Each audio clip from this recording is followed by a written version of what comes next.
Disgrasya ang naging finish line ng iligal na karera ng mga motorsiklo sa Davao City. At ang masaklap pa, 2 napadaan lang sa lugar ang nadamay at namatay.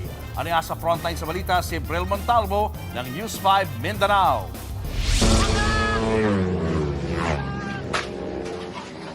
Sumirko ang motorsiklong yan sa gitna ng National Highway sa Barangay Catalunan Pequeño, Davao City kaninang madaling araw. Dumausdos naman ang isa pang motor. Nabalot ng makapal na usok at alikabok ang kalsada. Agad sinaklolohan ng mga napadaan ang mga sangkot sa insidente.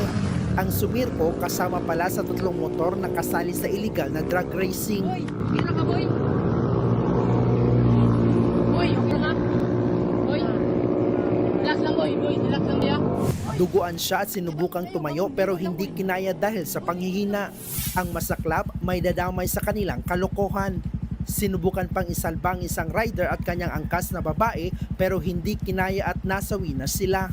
Sinugod naman sa ospital ang sugatang rider. We confirm nga merong nangyaring alleged drug race involving actually 4 motorcycles. No? 3 yung from northbound and then isa yung papunta ng southbound. No? Yung isang motorcycle, tinamaan yung rear ng moto. Yung isang motor na may pasahero kaya on the spot namatay yung driver at saka yung passenger. Nakatakas naman ang isa pang rider na sangkot din umano sa karera. Patuloy ang investigasyon sa insidente. Tukoy na ang pagkakakilanlan ng mga sangkot sa karera. Nagbabalita mula sa frontline, Bril Montalvo, News 5, Mindanao. Mga kapatid, Cheryl Cosing po.